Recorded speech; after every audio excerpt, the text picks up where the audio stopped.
Selamat sore Bapak Ibu Saudara-saudari yang terkasih, kita boleh bertemu kembali di dalam waktu yang luar biasa. Sore hari ini kita akan selalu bersekutu dan mau memuliakan Tuhan.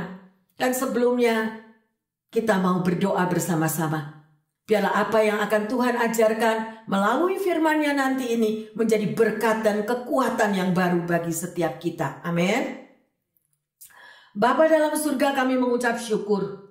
Waktu yang terindah di mana Engkau terus berkarya di dalam kehidupan kami. Waktu yang luar biasa Tuhan. Engkau mau mengatakan bahwa ada kasih karunia-Mu yang Engkau curahkan bagi setiap umat-Mu. Bapa, mampukan kami untuk kami boleh membuka hati kami dan menerima Tuhan pengajaran tentang kasih karunia itu. Dan kami boleh menghargai, kami boleh meresponi Tuhan. Tanpa kasih karunia-Mu kami tidak mampu Tuhan untuk menghadapi tantangan hidup yang senantiasa kami alami. Terima kasih Roh Kudus, urapi setiap pendengar yang setia, juga hamba anak-Mu Tuhan yang ada di sini, juga hamba-Mu Bapa. Biarlah Roh Kudus saja yang beracara dan bekerja, sehingga ada sesuatu yang baru yang kami boleh terima. Terima kasih Bapa, di dalam nama Tuhan Yesus. Kami sambut firman Tuhan yang percaya dan siap untuk diberkati mengatakan amin, amin, amin.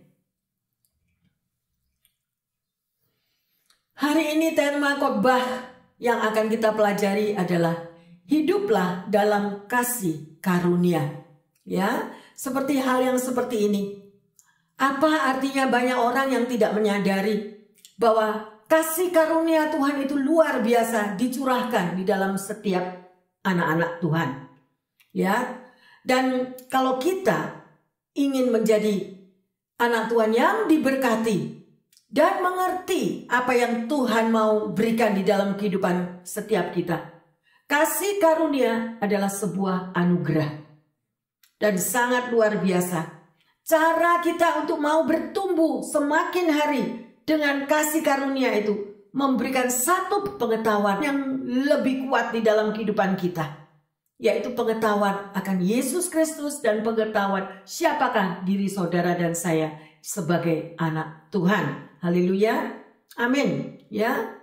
Kata Yunani diterjemahkan dengan pengenalan adalah gnosis. Ya. Yang berarti pengetahuan yang sebenarnya. Dengan demikian cara kita bertumbuh di dalam kasih karunia itu adalah sangat amat kita butuhkan. Ya. Jadi untuk mengenal Yesus Kristus sebagai Tuhan dan Juru Selamat kita adalah satu pengenalan di mana kita itu memiliki satu hubungan pribadi, satu persekutuan pribadi dengan Dia. Ya. Makin banyak kita mengenal akan kasih karunia-Nya, makin kita akan bertumbuh setiap hari di dalam Tuhan. Ada amin yang terkasih? Ya. Mari kita akan baca di dalam 1 Petrus 5 ayat yang ke-10. Dan Allah sumber segala kasih karunia yang telah memanggil kamu dalam Kristus kepada kemuliaan-Nya yang kekal, akan melengkapi, meneguhkan, menguatkan, dan mengokohkan kamu sesudah kamu menderita seketika lamanya. Amin. Ya, luar biasa yang terkasih. Jadi dengan firman yang dikatakan di sini ya, dikatakan bahwa Allah adalah sumber segala kasih karunia. Jadi kalau di luar Tuhan, saudara dan saya tidak mendapatkan apa-apa. Jadi kita harus datang kepada sumbernya. Sumbernya adalah Tuhan Yesus sendiri. Ya. Oleh karena itu saudara, kasih karunia itu sungguh luar biasa. Dan kita semua membutuhkan kasih karunia itu. Tanpa kasih karunia kita tidak mampu untuk berjalan sendiri di dalam menghadapi hidup yang penuh tantangan. Amin. Ada sebuah kisah. Seorang yang bernama Chen Suchu adalah seorang penjual sayuran di kota Taitung, Taiwan. Chen kecil ini kehilangan ibu dan adiknya yang meninggal dunia karena sakit dan tidak mampu membayar biaya pengobatan. Dan Chen ini tumbuh besar membantu ayahnya untuk berjualan sayur di pasar. Setiap hari di pasar dia melihat bagaimana banyak anak-anak yang tidak sekolah, ya, dan mereka tidak mampu untuk membayar, bahkan untuk makan pun mereka sangat sulit. Pada tahun 1997, Chen ini mendonasikan uang sebesar 1 juta daripada dolar, dan itu diberikan kepada alma maternya di sekolah dasar Zhengsai. Donasi yang diberikan itu adalah membuat banyak anak-anak bisa mampu untuk bersekolah. Sedangkan Chen sendiri, dia hanyalah tamatan SD dan tidak melanjutkan pendidikan karena kemiskinannya. Tetapi Chen tidak patah semangat, tidak berhenti sampai di situ. Beberapa tahun kemudian dia bisa dengan bekerja sebagai pemulung, dia kumpulkan duitnya dan mendapatkan uang 4,5 juta untuk membangun perpustakaan di sekolah. Dan dalam 10 tahun dia mendonasikan juga 36.000 dolar di China waktu itu setiap tahunnya. Chen tetap menghabiskan uang 100 dolar hanya untuk biaya hidupnya dalam sebulan. Jadi dia hidup tetap di dalam kekurangan, tetapi semuanya akan dia berikan karena dia memiliki kasih bagi sesamanya. Di sini kita bisa melihat yang terkasih. Di dalam Alkitab, kita mengenal jemaat Masedonia yang sehari-hari hidupnya juga di bawah garis kemiskinan, namun tergerak untuk mendukung jemaat di Yerusalem yang sangat amat membutuhkan pada waktu itu. Dan firman Tuhan berkata, karena kamu telah mengenal akan kasih karunia Tuhan kita Yesus Kristus, bahwa ia yang oleh karena kamu menjadi miskin, sekalipun ia kaya, supaya kamu menjadi kaya oleh kemiskinannya. Anda bisa membaca di dalam 2 Korintus 8 ayat yang ke-9. Jadi, Bapak Ibu Saudara-saudari yang terkasih, pengenalan kita akan kasih karunia Kristus telah menjadikan kita kaya. Kita menjadi kaya dalam kasih kita kepada sesama. Kasih Yesus yang berlimpah telah mengubah hidup kita dan menganugerahkan kemurahan hati bagi umatnya semuanya. Kaya atau miskin bukanlah diukur dari berapa banyak harta yang kita miliki. Kaya atau miskin adalah sikap hati. Kekayaan datang dari hati yang bersyukur dan diukur dari seberapa yang kita berikan bagi sesama yang membutuhkan. Kemiskinan diukur dari berapa banyak yang kita inginkan. Kekayaan diukur dari berapa banyak yang kita berikan. Sungguh luar biasa. Ya, di sini kita belajar. Ada beberapa hal yang kita harus tahu. Yang pertama, salah satu tujuan daripada kasih karunia adalah agar kita dapat tinggal selama-lamanya di dalam hadirat Tuhan yang sungguh amat mulia.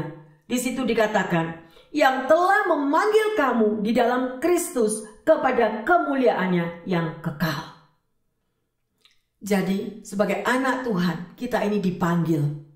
Ada satu panggilan khusus untuk kita mengikuti jejak yang Tuhan berikan.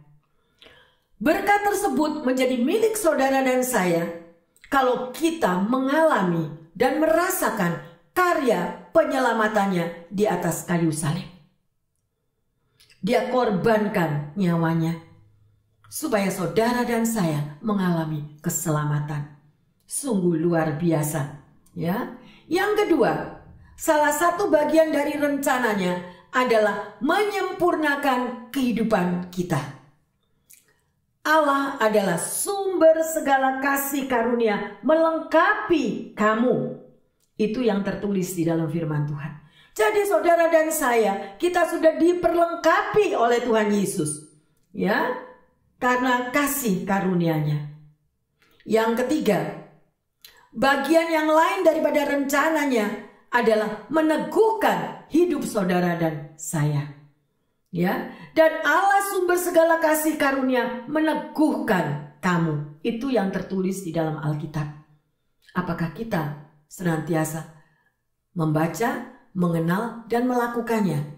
Ya, sayang sekali banyak anak-anak Tuhan yang mengaku sebagai anak Tuhan tetapi tidak pernah menyentuh Alkitab.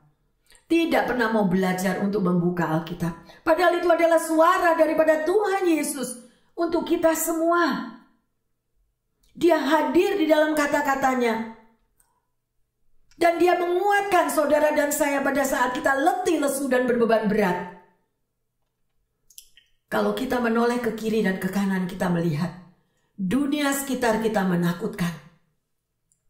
Tetapi Tuhan sudah memberikan kasih karunia-Nya, sumber kasih karunia itu untuk umat-Nya yang setia kepadanya.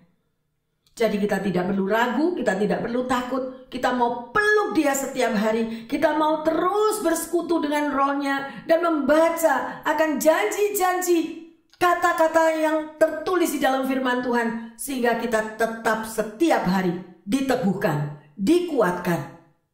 Ya, dan itulah kunci kebahagiaan sebagai anak Tuhan. Oleh karena itu sekali lagi saya katakan, hiduplah di dalam Roh. Banyak orang tidak ngerti hidup dalam roh itu apa, Bu Pendeta. Saya tidak ngerti. Apakah hidup dalam roh itu ngerok jadinya? No. Hidup dalam roh adalah milikilah hubungan pribadi setiap hari yang terkasih. Melalui membaca firman, memuji, menyembah, dan berdoa. Maka roh kita akan dibangkitkan. Roh kita akan dikuatkan. Dan itulah hidup di dalam roh. Apabila saudara dan saya mampu melakukan hal itu, jangan khawatir. Di dalam badai pergumulan hidup, di dalam kerajaan yang tergoncangkan, maka iman Anda dan saya tidak akan tergoncangkan. Ada amin? Haleluya, luar biasa. Ya. Yang keempat, bagian lain daripada rencananya adalah untuk menguatkan hidup saudara dan saya. Di situ tertulis di dalam firman-Nya, dan Allah sumber segala kasih karunia menguatkan kamu. Bukankah luar biasa? Apabila Anda benar-benar menyadari bahwa ada kasih karunia Tuhan yang diberikan di dalam hidupmu dan hidupku, maka kita akan memperoleh semuanya. Kita dikuatkan, kita diteguhkan, kita diperlengkapinya. Karena Dia tahu, saudara dan saya hanyalah seekor domba. Oleh karena itu, di dalam mengiring Tuhan Yesus, kita mau berjalan dengan benar. Berjalanlah seperti seekor domba yang dituntun oleh gembalanya, yaitu Yesus Kristus. Gadanya dan tongkatnya, itulah yang menghibur saudara dan saya. Oleh karena itu di dalam Yosua 1 dikatakan, jangan menoleh ke kiri dan ke kanan, supaya perjalananmu selamat. Kalau kita mau menoleh ke kiri dan ke kanan, bahkan kita menoleh kepada mereka yang mengaku anak Tuhan, kita pun bisa terjatuh. Tapi kita mau fokus kepada Tuhan. Amin. Karena panggilan setiap kita itu ada. Dan itu sudah tertulis di dalam kitab kehidupan kita di dalam Tuhan. Masing-masing memiliki kitab kehidupan. Apakah perjalanan hidupmu di muka bumi ini benar? Apakah perjalanan kita di muka bumi ini hanya untuk mencari sesuatu prestis? Supaya kita dihargai orang, supaya kita disanjung orang karena ambisi. Bahwa me, I, mine. Aku, dan aku. Tetapi barang siapa mengikut Yesus, rendahkanlah dirimu. Maka pada waktunya Tuhan yang akan tinggikan. Ada amin yang terkasih? Luar biasa. Mari kita lanjut di dalam Efesus 3 ayat 16. Aku berdoa supaya Ia menurut kekayaan kemuliaan-Nya menguatkan dan meneguhkan kamu oleh Roh-Nya di dalam batinmu. Amin. Ya, sekali lagi di sini dikatakan, ya, menurut kekayaan dan kemuliaan Tuhan.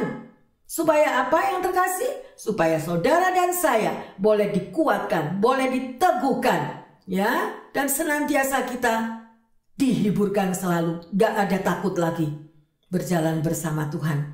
Mari kita lanjut di dalam Efesus 3 ayat 17. Sehingga oleh imanmu Kristus diam di dalam hatimu, dan kamu berakar serta berdasar di dalam kasih. Amin. Apa yang terkasih? Kita berakar dan berdasar di dalam apa? Kasih. Why kasih? Because Jesus is love. Dan itu sangat besar kalau kita mau menyadari akan kata-kata kasih ini. Kasih adalah suatu pengorbanan. Bapak, Ibu, Saudara-saudari, kasih adalah mau berkorban. Dan orang yang berkorban pasti sakit. Kalau kita hidup di dalam daging, kita hanya mau fokus me, I, mine, semuanya adalah milikku. Semuanya apa yang harus aku nikmati, aku yang kerja, aku yang ini. Tetapi apabila saudara memiliki kasih karunia daripada Tuhan, kita tidak lagi memikirkan diri kita sendiri. Karena DNA kita adalah DNA Jesus. Jesus rela berkorban dan dia mati di kayu salib untuk saudara dan saya. Ayo kita koreksi diri kita masing-masing. Apakah hati kita tergerak pada saat kita melihat sesama kita di dalam penderitaan? Amin. Ya. Ingatlah, perjalanan saudara dan saya saat ini, kalau kita benar-benar sebagai anak Tuhan, bukan turun ke bawah. Kalau perjalanan kita turun ke bawah itu sangat mudah yang terkasih. Gak ada beban berat, but go to hell. Tetapi karena kita anak Tuhan yang sudah dipanggil dan dipilih, perjalanan saudara itu adalah menanjak ke atas yang terkasih. Perjalanan menanjak ke atas itu berat. Anda berat untuk berjalan ke atas. Tetapi apa yang saudara tahu melalui janji Kristus? Datanglah kepadaku, hai engkau yang letih lesu dan yang berbeban berat. Aku akan beri sentosa kepadamu. Peganglah akan janjinya, peganglah akan kasih Kristus. Saya selalu menganjurkan kepada jemaat, peluk Yesus setiap hari. Peluklah dia. Karena hanya dia yang menjamin hidup saudara dan saya. Dunia ini bukan rumah kita. Hari demi hari perjalanan kita, selagi masih ada waktu yang terkasih, berikan waktumu untuk Tuhan. Bukan lagi waktumu, kita tidak memiliki apa-apa. Jangan merasa bahwa duit itu adalah duitmu. Jangan merasa bahwa karir itu adalah milikmu. Jangan merasa bahwa pangkatmu, apapun statusmu, itu adalah milikmu. Saya yang bekerja, Bu Pendeta. Saya yang melakukan, saya yang beli ini, saya yang beli. Nothing di hadapan Tuhan. Tetapi yang Tuhan lihat, kerendahan hatimu dan menyadari bahwa kita manusia yang datang tidak membawa apa-apa. Dan one day kita pulang, bertemu muka dengan dia, kita juga tidak membawa apa-apa. Tetapi yang kita bawa adalah apa yang kita sudah lakukan seperti yang Yesus lakukan. Memang belum sempurna, memang belum layak, tetapi kita mau belajar. Setiap hari semakin bertumbuh di dalam dia. Ada amin yang terkasih? Luar biasa. Haleluya. Mari kita lanjut di dalam Efesus 2 ayat yang ke-7. Supaya pada masa yang akan datang, ia menunjukkan kepada kita kekayaan kasih karunia-Nya yang melimpah-limpah sesuai dengan kebaikannya terhadap kita dalam Kristus Yesus. Jelas bukan? Kata-kata yang tertulis di sini. Supaya pada masa yang akan datang, ia menunjukkan kepada kita yang terkasih kekayaan kasih karunia-Nya yang melimpah-limpah. Milikilah itu. Selagi ada waktu, banyak orang yang tidak menyadari bahwa waktu ini it's mine, waktuku. No. 1 jam lagi kita nggak tahu kok. Sehari lagi kita nggak tahu masih ada nggak enggak. Kenapa kita mesti jahat sama orang? Kenapa kita mau ego? Me, I, mine. Nothing itu semuanya. Tuhan bukakan semua itu. Dan saya menyadari. Dan saya sering mengatakan, setiap hari adalah milik Tuhan. Amin. Setiap hari adalah kesempatan kita membayar hutang kita kepada Tuhan. Kita adalah manusia berdosa, tidak ada satupun yang benar. Hilangkan semua ambisi itu. Hilangkan semua apapun yang bersifat keegoan. Marilah kita berdiri di atas firman Tuhan. Hari-hari ini kita akan mengikuti dan merasakan bagaimana penderitaan Yesus yang berjalan ke Kalvari. Dosa kita yang dia bawa sampai mati. Supaya saudara dan saya diselamatkan. Ayo, pendengar yang setia, Bapak Ibu dimanapun Anda berada, di rumah-rumah atau dimanapun berada, kita mau berubah. Setiap hari kita mau hidup di dalam terang. Hidup di dalam kasih karunia. Jangan lagi memikirkan ego kita. Kita ini orang yang berhutang. Napas ini cuma sehelai rambut sut gitu aja hilang. Dan pada waktu itu kita akan dituntut pertanggungan jawab di hadapan Tuhan. Apa nak yang sudah kau perbuat selagi engkau masih ada? Aku berikan hidupmu di muka bumi, apa yang kau lakukan? Apakah engkau menuruti firmanku? Apakah engkau berjalan atas egomu sendiri? Saya tidak akan menghakimi, tetapi biarlah firman ini menjamah hati setiap kita untuk merasakan kasih karunia yang Tuhan sudah berikan di dalam hidup setiap umatnya. Sungguh luar biasa. Ada sebuah buku yang tertulis What's So Amazing About Grace. Ya, What's So Amazing About Grace. Buku itu berjudul demikian. Ya, jadi sangat menakjubkan dari kasih karunia. Philip Yancey berkata bahwa sekalipun kita tidak menyadari, sesungguhnya dunia ini membutuhkan kasih karunia.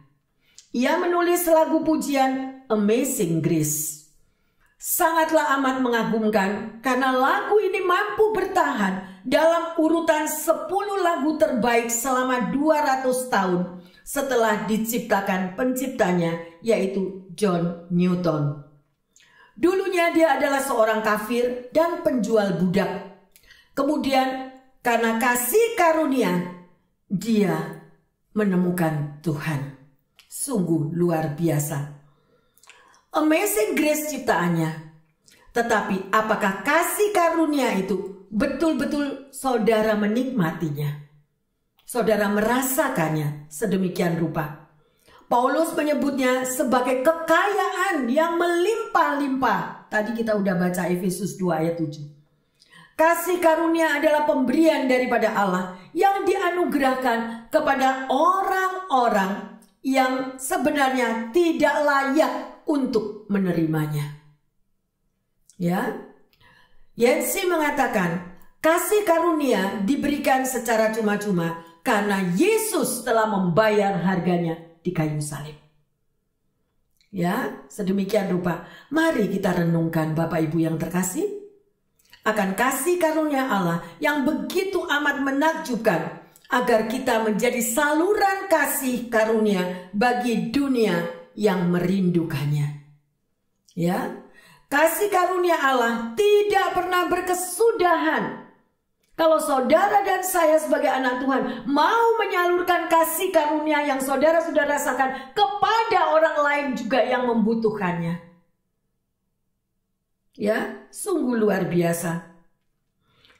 Tadi kita sudah melihat bagaimana dan prinsip-prinsip, ya, dikatakan sebab di dalam Dia dan oleh darahnya beroleh penebusan, yaitu pengampunan dosa menurut kekayaan kasih karunia-Nya. Mari kita baca di dalam Efesus 1 ayat yang ke-7. Sebab di dalam Dia dan oleh darahnya kita beroleh penebusan, yaitu pengampunan dosa menurut kekayaan kasih karunia-Nya. Amin, haleluya. Semoga pada sore hari ini kita benar-benar menghayati dan mulai hidup di dalam kasih karunia Tuhan. Ya, luar biasa. Dan kita lanjut di dalam Ibrani 13 ayat yang ke-9. Janganlah kamu disesatkan oleh berbagai-bagai ajaran asing, sebab yang baik ialah bahwa hati kamu diperkuat dengan kasih karunia dan bukan dengan berbagai makanan yang tidak memberi faedah kepada mereka yang menuruti aturan-aturan makanan macam itu. Haleluya. Kalau saudara membaca hal ini, mau nggak mau, pikiran kita boleh dibukakan, hati kita juga boleh terbuka bahwa kita sangat amat membutuhkan kasih karunia. Haleluya. Amin. Ya, sedemikian rupa semuanya itu bersumber dari dalam hati yang terkasih. Ayo kita selidiki bagaimana hatimu dan hatiku. Kita buka, saudara baca sendiri nanti ya, di dalam Amsal 4:23. Di situ dikatakan, jagalah hatimu dengan segala kewaspadaan, karena dari situ terpancar kehidupan. Kalau hati kita itu sudah yang keliru-keliru, yang miring-miring, motivasi-motivasi yang gak benar, semuanya juga akan gak benar. Ya, dan kita ini adalah kitab yang terbuka. Hidup seorang anak Tuhan adalah kitab yang terbuka. Orang lain yang akan mengerti siapa kita. Kita tidak perlu memuji diri, tetapi orang lain yang akan melihat apakah hidup kita sesuai dengan apa yang Tuhan firmankan. Haleluya. Amin. Ya. Ada satu cerita lagi yang terkasih. Seorang kakek yang dia itu mempunyai kebun bunga yang begitu indah. Dia siangi, dia beri pupuk, dia pelihara kebun bunganya dengan indah. Tetapi bertambah dengan usianya yang semakin tua, tubuhnya mulai melemah. Akhirnya cucunya datang dan cucunya membantu untuk menjaga kebun bunga yang indah tersebut. Tetapi pada satu hari, si cucu ini lalai. Dengan alat pemotong rumput, dia terabas semua kebun bunga itu sehingga hancur berantakan. Dan si cucu sadar bahwa dia sudah berbuat salah. Dia dalam ketakutannya dan dia datang kembali kepada kakeknya. Dan dia buka hatinya. Kakek, saya minta maaf karena saya sudah merusak kebun bunga kakek yang begitu indah, sekarang hancur berantakan. Kemudian si kakek berkata kepadanya, ayo nak, bawa kakek melihat bagaimana hancurnya. Dan pada waktu malam itu terjadilah hujan salju yang luar biasa sehingga mereka tidak bisa melihat kebun bunga tersebut. Besok paginya mereka berdua pergi ke kebun bunga tersebut dan melihat bagaimana taman bunga itu begitu tertutup oleh salju yang putih. Kemudian si kakek bertanya, apa yang engkau lihat anakku? Bukankah itu begitu indahnya? Tidak ada satupun yang terlihat rusak, tidak ada satupun yang terlihat berantakan. Semuanya ditutupi oleh salju. Sedemikian, si cucu berkata, benar kakek, kita tidak melihat lagi yang berantakan. Kemudian si kakek mengatakan, besok setelah salju selesai, kita akan tanami kembali dengan bunga-bunga yang baru. Bapak, Ibu, Saudara-saudari yang terkasih, pendengar yang setia dimanapun Anda berada. Kalau kita mengerti dan menghayati akan cerita tersebut. Apa makna daripada ilustrasi tersebut? Bagaimana kehidupan kita sebagai anak Tuhan yang dahulunya adalah manusia yang berdosa dengan kehidupan yang berantakan, dengan kehidupan yang amburadul. Tetapi karena pengorbanan Yesus di kayu salib, akhirnya tertulislah, semuanya sudah selesai. Walaupun dosamu semerah kirmisi, Tuhan mampu membuat putih seperti salju. Luar biasa yang terkasih. Satu poin yang saya mau katakan kepada Anda semua. Kita semua adalah orang yang berhutang. Apapun yang saudara pernah lakukan di masa lalumu, apa yang pernah terjadi di dalam segala dosa pemberontakanmu, mungkin kau juga mengkhianati apa saja yang engkau perbuat. Tetapi kalau kita mau datang di bawah kaki Tuhan dan kita mohon ampun atas segala dosa-dosa kita, maka Tuhan itu setia akan janjinya. Walaupun dosamu semerah kirmisi, aku akan membuat putih seperti salju. Dan itulah kasih karunia yang terkasih. Oleh karena itu, biarlah sebagai anak Tuhan pada sore hari ini, kita mau kembali di dalam pelukannya. Kembali di dalam penyangkalan diri sebagai anak Tuhan. Dengan syarat apakah? Syarat-syarat sebagai anak Tuhan. Sangkal dirimu, pikul salib, ikutlah aku. Mungkin kita tidak mampu melakukan itu dalam jangka 1 minggu.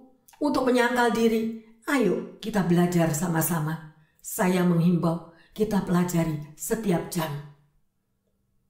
Tuhan, aku gak mampu kalau 1 hari aku tidak emosi. Oke, Tuhan tahu kita lemah. Ayo kita belajar 1 jam. 1 jam gak emosi. 1 jam gak marah. Yang saya mau tekankan di sini, emosi atau marah, that is spirit. Itu roh. Anak Tuhan yang benar-benar dia hidup dan melakukan akan firman Tuhan, maka akan keluarlah buah-buah roh. Dan buah-buah roh itu termasuk salah satunya adalah penyangkalan diri. Dan kita tahu, mujizat ada di dalam bibir mulut kita. Apa yang kita keluarkan bibir mulut kita ini? Para orang tua, dimanapun Anda berada, berhati-hatilah dengan mulutmu. Karena di dalam mulut kita itu akan mengeluarkan berkat, tetapi juga mengeluarkan kutuk. Juga untuk sesama kita. Sekalipun kesalahan anak-anakmu, berkatilah terus. Berkati dan berkati terus. Kita sendiri sebagai orang tua gak sempurna. Banyak saya mendengar sumpah serapah kebun binatang dari orang tua kepada anak-anak. Sedih banget. Ayo, kalau kita mengenal kasih karunia Tuhan, buah-buahnya akan kelihatan. Ucapan kita, perilaku kita, kasih kita, pengorbanan kita, itu akan terwujud. Dan Tuhan sangat menghargai luar biasa. Ada amin yang terkasih? Haleluya, sedemikian rupa. Jadi kita harus tahu, sebagai anak Tuhan, milikilah, terimalah kasih karunia daripada Tuhan itu. Dan lakukanlah. Ya, supaya dunia ini mengerti, supaya mereka yang di dalam kegelapan itu tahu bahwa ada kasih karunia Tuhan yang luar biasa. Ya, jangan kita guilty, jangan kita merasa bersalah. Aku tidak layak masuk ke rumah Tuhan. Aku tidak layak karena dosaku sudah begitu luar biasa. No. Di dalam kasih karunia-Nya dan di dalam firman-Nya, Tuhan Yesus dengan tangan terbuka, tangan yang berlubang paku itu, untuk memeluk setiap saudara dan saya. Dan kita berada di dalam pelukannya senantiasa. Kita tidak perlu menoleh ke kiri dan ke kanan, karena setiap daripada kita akan bertanggung jawab muka dengan Tuhan. Ada amin? Haleluya. Jadi, mungkin saudara mengatakan, Bu Pendeta kan tidak tahu bagaimana masa lalu saya. Tuhan tidak pernah ingat akan masa lalumu. Apabila kita benar-benar bertobat kepadanya. Karena saya merasakan ada orang yang guilty. Ada orang yang memikul salibnya. Aku orang berdosa, aku tidak layak. Aku orang berdosa, aku sudah salah. Tuhan mendengar doamu. Yang perlu, datanglah kepada Tuhan. Dan katakan, Tuhan, aku tidak mampu. Aku tidak mampu untuk menghadapi hidupku yang penuh dengan segala kesalahan yang sudah aku jalani di masa lampauku. Dia mendengar yang terkasih. Dia adalah seorang Bapa yang baik. Dia akan memelukmu apabila kita datang dan bertobat kepadanya. Jangan lagi menoleh ke kiri dan ke kanan supaya perjalanan kita selamat. Ada amin? Di atas kayu salib, Dia menyediakan segala-gala berkatnya untuk saudara dan saya. Ya, oleh karena itu, apapun yang menjadi pergumulan Anda dan saya pada hari ini, kita mau datang kepada Tuhan. Ya, dan sungguh ya, kita pegang firman Tuhan yang mengatakan, marilah datang kepadaku, kamu yang letih lesu dan yang berbeban berat, aku akan memberi sentosa kepadamu. Itulah uluran tangan Tuhan, bukan uluran tangan manusia. Mungkin hanya beberapa orang manusia yang bisa, hanya beberapa orang pengikut Kristus yang mampu melakukan hal itu. Untuk kita mau memeluk sesama kita yang di dalam kegelapan. Ya, sedemikian rupa. Jadi percayalah bahwa Tuhan Yesus hari ini yang saudara pelajari tentang kasih karunia-Nya, Dia tetap mengulurkan tangannya bagi saudara dan saya. Ya, dan pertanyaannya saat ini setelah kita pelajari, ya, bagaimana pengenalan Anda akan kasih karunia Tuhan? Bagaimana saudara tahu dan merasakan apabila kasih karunia itu sudah ada di dalam hidupmu dan hidupku? Apa yang akan kita perbuat? Ya, bagaimana firman Tuhan berbicara kepada Anda dan saya untuk tidak menyia-nyiakan kasih karunia. Ya, dan sebagai ayat emas, mari kita baca di dalam 2 Korintus 6 ayat yang pertama dan kedua. Sebagai teman-teman sekerja, kami menasihatkan kamu supaya kamu jangan membuat menjadi sia-sia kasih karunia Allah yang telah kamu terima. Sebab Allah berfirman, pada waktu aku berkenan, aku akan mendengarkan engkau, dan pada hari aku menyelamatkan, aku akan menolong engkau. Sesungguhnya waktu ini adalah waktu perkenanan itu. Sesungguhnya hari ini adalah hari penyelamatan itu. Haleluya, amin. Yang terkasih, rekam ayat ini, meteraikan di dalam hatimu. Bila perlu dibaca lagi, bila perlu Anda tulis, taruh di sebelah tempat tidurmu. Ya, begitu besarnya kasih karunia Tuhan Yesus. Ya, oleh karena itu, mari. Firman Tuhan ya dan amin. Dia menjadi rema yang menyentuh setiap hati. Dan hidup saudara dan saya akan diubahkan total. Mari pendengar yang setia, jemaat yang disayang Tuhan. Kita sudah pelajari akan hidup dalam kasih karunia. Dan mari kita bersama-sama membuka hati, kita akan menyembah di dalam kasih karunia. Mari kita bangkit berdiri.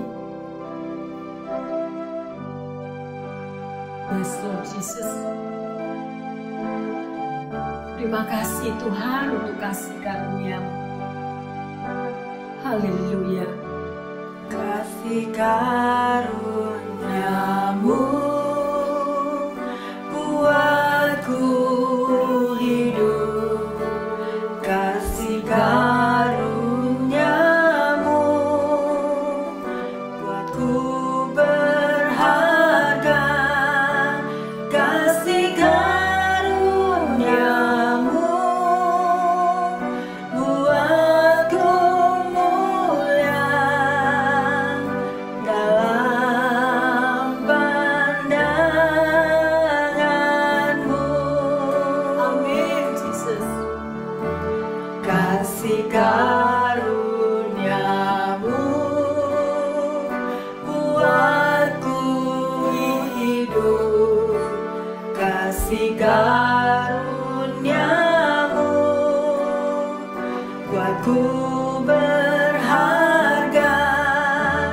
Kasih karunia-Mu buatku mulia dalam pandangan-Mu Tuhan. Amin, Tuhan Yesus. Ku hidup sekarang dalam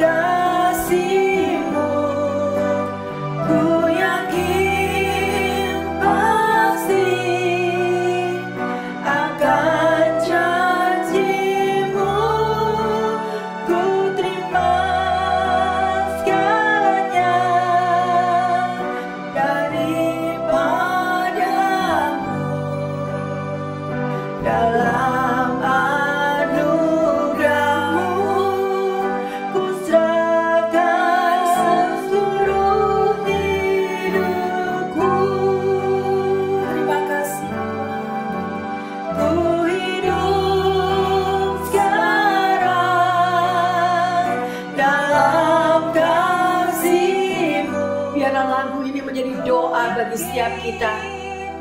Kita sembah Dia dan rasakan akan kasih karunia-Nya. Amin, amin. Terima segalanya daripadamu, Benar Tuhan. dalam anugerah-Mu ku serahkan seluruh hidupku. Benar Yesus, haleluya. Terima kasih Tuhan. Dalam anugerah-Mu ku serahkan seluruh hidupku. Dalam anugerah-Nya. Dalam anugerah-Mu ku serahkan seluruh hidupku. Terima kasih Tuhan Yesus. Kami bersyukur untuk kasih karunia-Mu yang melimpah-limpah di dalam kehidupan setiap umat-Mu. Firman-Mu sungguh Bapa mengingatkan bahwa anugerah-Mu itu cukup bagi kehidupan kami dan kami boleh memiliki hidup yang luar biasa. Bapa, biarlah hati kami terketuk akan firman-Mu dan kami boleh menjadi saluran berkat Tuhan bagi sesama kami. Sehingga mereka yang di dalam kegelapan, mereka yang di dalam apapun pergumulannya, mereka masih melihat bahwa ada kasih karunia Tuhan di dalam setiap pribadi anak-anak Tuhan. Terima kasih Bapa dalam surga. Mampukan kami dan ampuni kami Tuhan akan segala apa yang selama ini kami belum mengerti. Dan kami mau Tuhan mengubah hati kami, mengubah hidup kami Tuhan, dengan karya-Mu yang Engkau sudah korbankan diri-Mu di kayu salib. Dan itu adalah satu anugerah, satu kasih karunia, dan kami juga mau menyalurkan kepada sesama kami. Hamba berdoa secara khusus Tuhan, bagi pendengar yang setia dimanapun mereka berada. Mungkin ada di dalam rumah-rumah mereka, di dalam keadaan apapun kesulitan hidup mereka. Bapa, darah Yesus yang Kau curahkan di Kalvari mampu Tuhan menjamah bagi mereka yang sakit, bagi mereka yang kekurangan, bagi yang mereka di dalam masalah yang berat, di dalam finansial kehidupan mereka. Tuhan, Engkaulah segala-galanya, sumber berkat kami, sumber perlindungan umat-Mu, sumber Tuhan kasih karunia yang Kau curahkan dan Kau ingatkan setiap kami pada sore hari ini. Terima kasih Bapa. Terima kasih dan terima kasih. Kami boleh disegarkan, kami boleh dikuatkan, kami boleh dimampukan. Dan di dalam nama Tuhan Yesus, biarlah kasih karunia-Mu tetap bertahta di dalam hati setiap kami. Di dalam nama Tuhan Yesus, kami berdoa dan mengucap syukur. Haleluya. Yang percaya dan sudah menerima berkat kasih karunia Tuhan mengatakan amin, amin, amin. Bapak, Ibu, Saudara-saudari yang terkasih dimanapun Anda berada, milikilah anugerah kasih karunia itu. Karena itulah yang membuat saudara dan saya menjadi kaya di dalam kemurahan Tuhan. Kaya rohani maksud saya. Ya, haleluya. Tuhan Yesus memberkati semuanya. Ada amin? Amin, amin, amin.